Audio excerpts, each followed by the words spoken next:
So, today we are going to look at a huge topic. We're asking one of the oldest questions in the world, which is, does money really buy happiness? Right, the ultimate question, Exactly. And, before we jump into the research, I just want to set the tone for today because I know some of you listening right now might be learning English. which is awesome, by the way. Totally awesome. So, because of that, we are going to take our time today. We're going to unpack these ideas slowly and we'll use clear, everyday language. Yeah, no complicated financial jargon today. Mm, We'll keep it simple so everyone can easily follow along. perfect.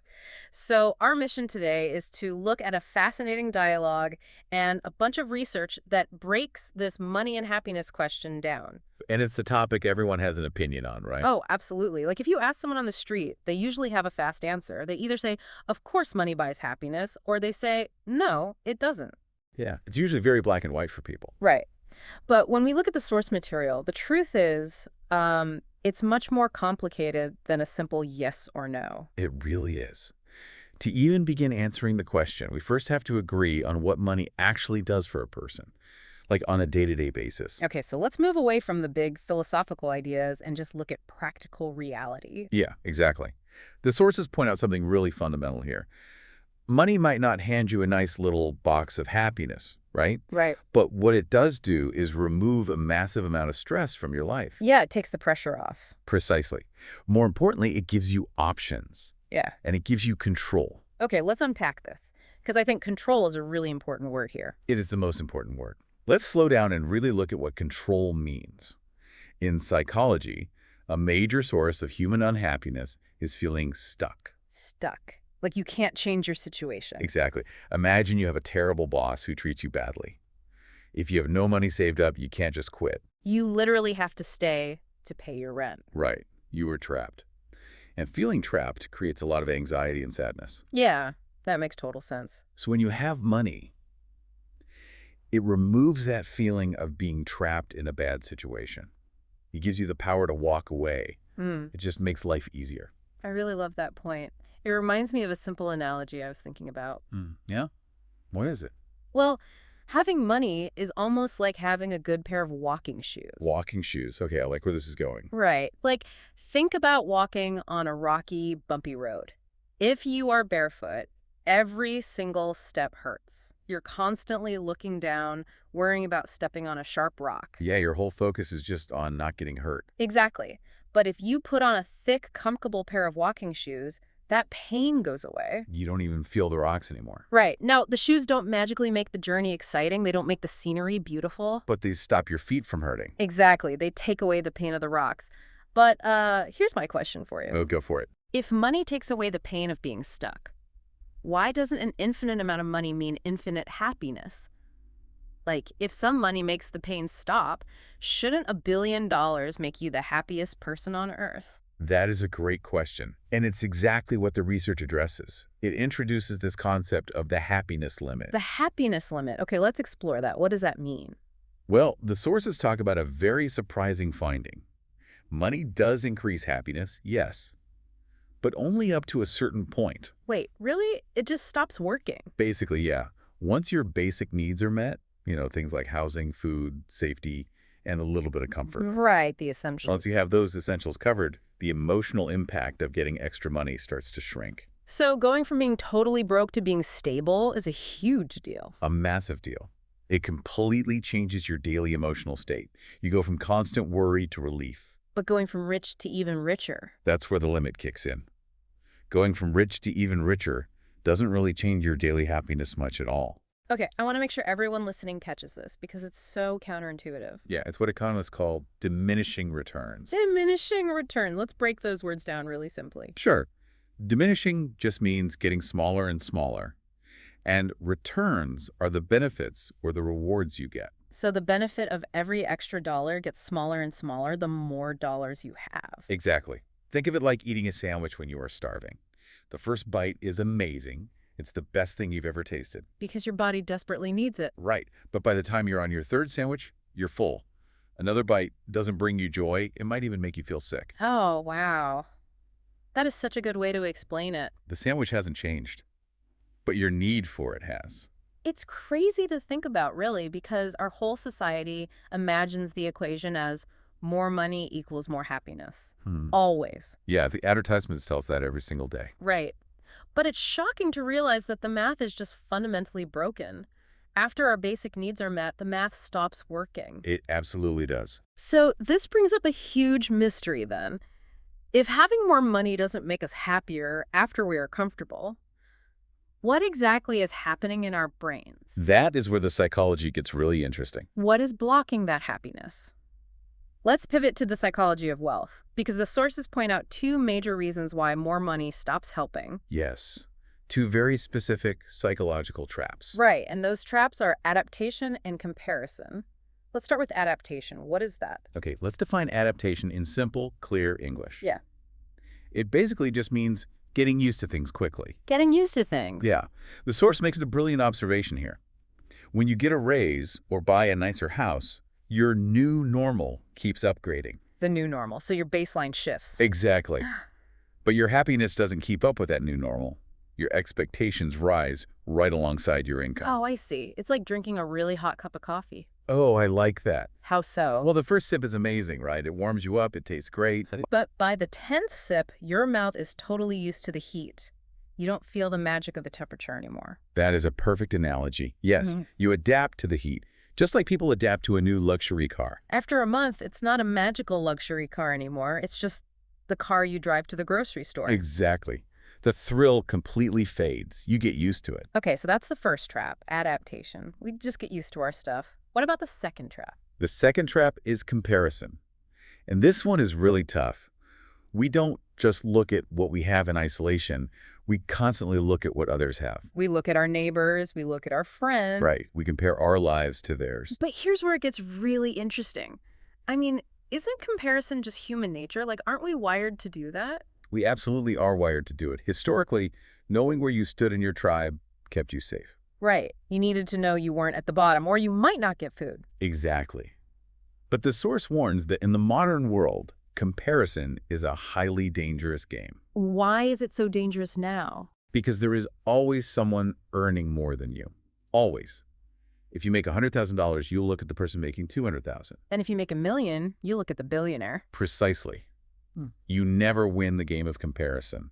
Instead of feeling satisfied with what you have, you just feel like you are behind. Like you're losing a race that has no finish line. That's exactly how it feels. Wow. Okay, so money gets trapped by adaptation, where we get used to it.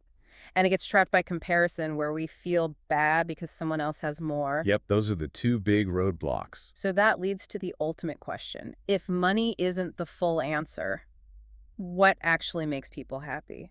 The good news is, the research gives us a very clear answer to that. Okay, let's hear it. What are the real pillars of happiness? The source identifies three specific things that bring true, lasting happiness. They are relationships, meaning, and mindset. Relationships, meaning, and mindset. Let's take those one by one, starting with relationships. This one is huge. We are talking about genuine connections. So friends, family, partners. Exactly. The people you can truly rely on. The research shows that these connections matter far, far more than society tells us. Society tells us to focus on our careers and our bank accounts. But the data says, if you want a happy life, prioritize the people around you. Having someone to talk to when things go wrong is incredibly powerful for your well-being. It's like having an emotional safety net. Exactly. And no amount of money can replace a genuine friend. Which brings us to the second pillar, meaning. I think of this as purpose. Purpose is a great word for it. It's having a reason to get out of bed in the morning. Right. And the source has a scary but very real thought about this. It points out that you can make a huge amount of money doing a job you absolutely hate. Oh yeah, we see that all the time. And you will still feel completely empty inside. It's so true. Because human beings need to feel like they matter. They need to feel like their actions have a positive impact. If you are just doing things for a paycheck, but it feels pointless, the money won't fix that empty feeling. No, it won't. It just masks it temporarily. Okay, so we need genuine friends, and we need a sense of purpose.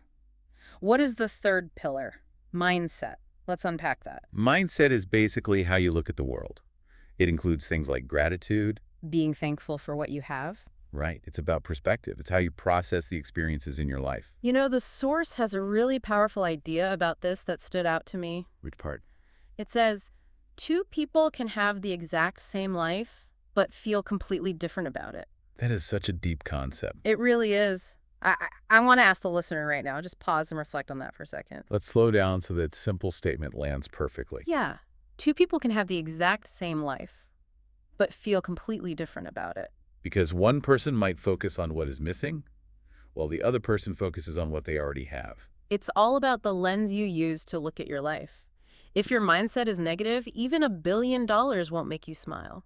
Exactly. A good mindset acts like a shield against that comparison trap we talked about earlier. Okay, so if relationships, meaning, and mindset are the real goals here, how should we treat the money we do have? Well, it shifts our entire focus, doesn't it? Right. We're shifting from what is money to how do we actually use it. We need a new set of rules. I agree. We need to completely change the question. The question is no longer, does money buy happiness? Right. Because we know that's a flawed question. Exactly. Yeah. The new question is, how do we use money to support a happy life? That is a much better way to look at it. And the source material actually gives us specific, actionable strategies for spending money wisely, things we can do today. Yes, there are 3 really practical strategies it recommends. Okay, let's list them out clearly. What's the first one? Number 1, spend your money on experiences instead of just buying things. Okay, number 2. Number 2, use money to create time and freedom. Love that. And number 3. Number 3, spend money to help other people. Help other people, which is surprisingly effective for your own happiness. It really is. So let's look deeply into these. Why do experiences beat things? Like, why should I buy a concert ticket instead of a new jacket? It goes right back to the adaptation trap. Remember how we said you get used to things quickly? Yeah, the new normal. The jacket just becomes a regular jacket after a week. Right. Physical objects just sit there. Your brain filters them out. But experiences are different. How so? Experiences become memories. You go to a concert, you have a great time, and then you remember it for years. Oh, I see. Memories don't suffer from adaptation. You don't get bored of a great memory. Exactly. In fact, sometimes memories get even better with time. You look back and laugh at things that went wrong on a trip, for example. That is so true. I remember vacations from 10 years ago way better than whatever phone I owned back then. See? The experience stayed with you. The object didn't. Okay, so strategy 1, buy experiences. Now, strategy 2 was using money to buy time. Let's talk about that. Buying time essentially means paying to remove tasks you hate doing. Like paying someone to mow your lawn or taking a faster train to work? Exactly. Because when you buy back your time, you remove that stuck feeling we discussed in segment 1. You're buying freedom. Yes. Yes. If you spend your whole weekend cleaning and doing chores that stress you out, you have no time to rest. But if you can afford to pay someone to help, suddenly your Saturday afternoon is free. And you can spend that free time doing things you actually enjoy. Okay, so what does this all mean when we put it together? Because I'm noticing a really cool pattern here. Oh, yeah. What pattern is that? Well, these 3 spending strategies perfectly line up with the 3 pillars of happiness we just talked about. Ah, yes. Let's connect those dots. It's brilliant. Okay, so the first strategy is buying experiences, right? Right. Well, experiences usually involve other people. You go on trips with family or to dinner with friends. So buying experiences builds the first pillar, relationships. Spot on. You are investing in your connections. And then the third strategy was helping others, giving to charity or treating a friend to coffee. Yes, being generous. And being generous creates the second pillar, meaning it gives you a sense of purpose. It proves that you matter to the world. Exactly. And finally, buying back your time. Strategy 2. By freeing up your schedule, you remove stress, which helps you cultivate the third pillar, a healthy mindset. It gives you the mental space to practice gratitude. All the pieces fit together perfectly. They really do. It's almost like a blueprint for how to live well. It is. So to kind of synthesize this entire deep dive in clear language, Yeah, let's summarize the ultimate conclusion from all these sources. the main takeaway is that money absolutely matters. We cannot pretend it doesn't. You need the walking shoes. You need the shoes. Money is a very powerful tool to remove stress and give you safety. But But it is not everything. If you rely on money as your only source of happiness, you're going to be deeply disappointed. you'll be stuck on that treadmill, always wanting more. Right. But if you use it wisely to reduce stress, to build connections with friends, and to create meaningful memories, It makes life significantly better. It's all about how you use the tool. Exactly. This has been such an incredible conversation. And before we wrap up, I want to address you, the listener, directly. Yeah, it's time to bring this into the real world. Take a moment and really think about your own life. Have you ever experienced a moment where getting more money or buying a new thing absolutely did not make you happier? We all have those moments. We really do. We buy something thinking it will change everything, and a week later we feel exactly the same. It's the adaptation trap in action. Right. So I want to leave you with one final, clear thought to ponder today. A little homework for the listener. Exactly. Think about the last time you spent money on something you didn't strictly need. Did you use that tool to buy a thing that you will eventually just get used to? A physical object that just sits there. Right. Or did you use it to buy back some of your time, to have an experience, or to create a memory with someone you love? That is the real test right there. It really is. Thank you so much for joining us on this deep dive today. We really hope this clear and careful pace was helpful for you. It was a pleasure. Thanks for listening, everyone. We invite you to share your perspective with us, and as always, we will see you next time.